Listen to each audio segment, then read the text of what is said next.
there, YouTube? I'm back again today for another game review. And today I'm very excited to check out Dragon's Breath from Haba Games. This is for 2 to 4 players. Age is 5+. It'll take you about 15 minutes to play. And in Dragon's Breath, you're each going to take control of a small child dragon who's trying to collect the most gems because you just found this big ice thing full of gems. And your daddy dragon is going to melt the ice, and you're going to pick up the gems of the color that you choose. It's a very light, simple children's game. It won the Kinderspiel this year, 2018, from Haba, who has a really stellar track record. So needless to say, super excited to check this one out. Does it live up to the hype? Let's open it up, and I'll tell you what I think. Alrighty then, we're going to take a look at what you're getting inside of Dragon's Breath. So first and foremost, we've got our handy-dandy rule booklet. You're only really going to need about 5 or 6 pages, double-sided, full color, with some pictures, some illustrations. Very well done, should have you up and running in no time at all. So it's a very simple game, so I can teach you how to play right now.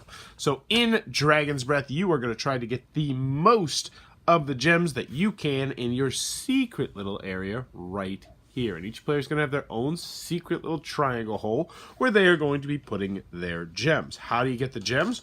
Well, you are going to be selecting these larger gems and then hoping that those gems fall outside of these rings right here. These look like kind of shower rings. The game comes with 9 of them. If you're playing a 3-player game, you'll need 9. If you're playing a 2 or 4-player game, you'll need 8 of them. So right now, I would have a 2 or 4-player game set up.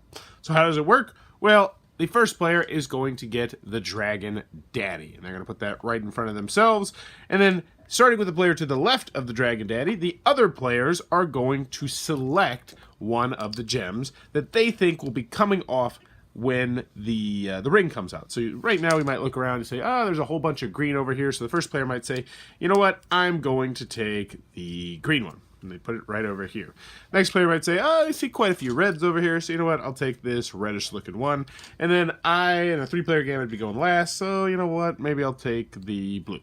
So I'd put that right in front of me, and then the person with the Dragon Daddy is going to, however they choose to do it, pull the ring off. You might pull it very slowly, you might pull it fast, but the bottom line is you're going to pull it off. Oh, we got one right there. So let's just see what happens. So, we pull it off, and let's take a look at what happens. Starting with the first player, the Dragon Daddy, we look around, and wow, that was a poor one. I only got 1 blue gem, so I'd put it into my secret little hole, and then we'd go to the next player, who had green, and once again, he chose really poorly too. He only gets 2 of them, but 2's better than 1. And then back over to here, this person chose red, they got 3. Unfortunately, no one chose purple, which clearly had the most, with 1, 2, 3, 4, 5 of them right here. So all those get pushed into Daddy's holes, which are these holes right here around the outside. The Daddy Dragon is going to pass to the next player, and then you're going to do the exact same thing over and over and over again. You're just going to select the gems, pull it off, pull it off, pull it off, until you get to the very bottom one. Once you get to the bottom one, there's actually a piece of ice that is underneath this gem. I'll show it to you in a second once I get all these into Daddy's hole. Actually, I'll just move them all over here to the side. You're going to do the same thing, but this time, you're only going to count the gems that fell off of the little piece of ice right there. Once you're done with that, you are going to, so let's just do this and this. You're going to lift up the board, which is actually kind of neat right here.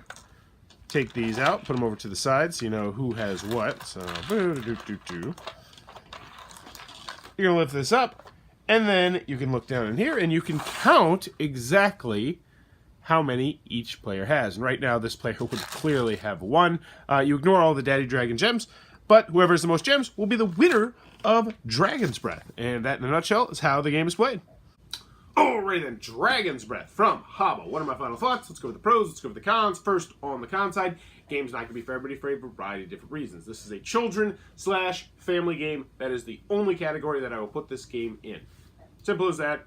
Not a filler game, not an adult game, not a party game, so you need to know that going into it.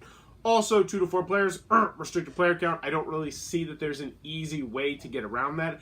You could bump it up to 5 players potentially, but no, you don't want to. 2 to 4 players. I also liked it at the higher player counts. I just thought it made it a little bit more interesting, 3 and 4 players. That being said, we still enjoyed it at 2 players when I played it with my son, so it played pretty well at all the different player counts, which isn't really a con.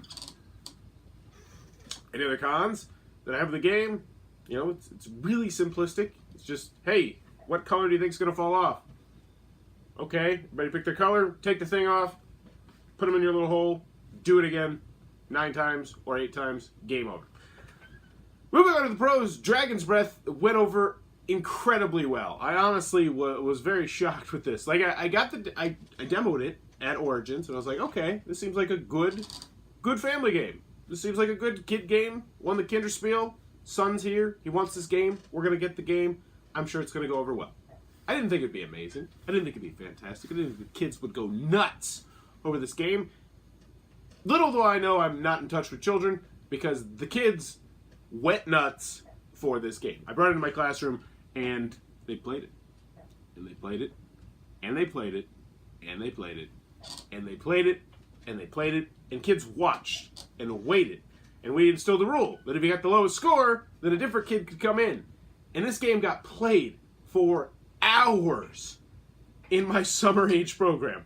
These are kids aged 5 to, I think, 12 years old. Just went nuts for the game.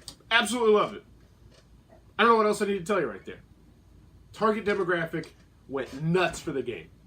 They loved it so much that they were just sitting there for 10, 15, 20, 30 minutes watching other kids play it, enjoying watching other kids play it, waiting for their opportunity to play the game. And I didn't hate the game. I enjoyed the game. I thought it was a good game. I thought it was a good to great children's family game. And just to delineate between what I consider to be a children's game and a family game is a game that even after you teach it, you probably still need an adult around to run it. This is a children's game. Children can play this by themselves. I actually walked out of the room, and a group of 8, 9, and 10-year-olds played this all by themselves. No problems whatsoever. Components, super nice, top-notch. You know, it's Haba. I really like how the box insert works, how it holds everything, and you can see how many were in Daddy's hole, and you can see how many are on the outside. And we even made, like, this cooperative game one time where it was like, all right, we're going to try and beat Daddy and see if we can get more than Daddy. And the kids like that. It's a little bit easy, but still, overall, Dragon's Breath, really simple. Do you have kids that are 5, 6, 7, 8, 9, 10?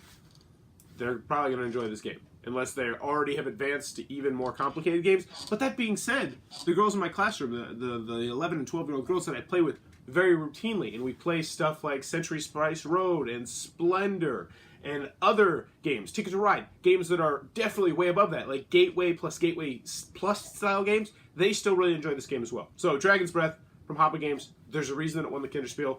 That's because kids go nuts for it. You have kids, they'll probably go nuts for it. Highly recommend this one. It is Dragon's Breath from Haba Games, going into my collection. Yeah, kids absolutely loved it. So what more do you want? If you enjoyed this review, please be sure to click on that subscribe button down below in the comments below. Let me know. Camping, yay or nay? For me personally, yay. Big yay. I like camping. That being said, I like RV camping way better because you can just kind of like, just chill on a couch and watch the TV at the end of the night, you know, relax. You can play a game on the inside. That being said, I don't mind camp tenting, but I would much rather stay in a camper or an RV or a cabin or something like that. But let me know in the comments below. Camping, yay or nay? And as always, thanks for your time, YouTube.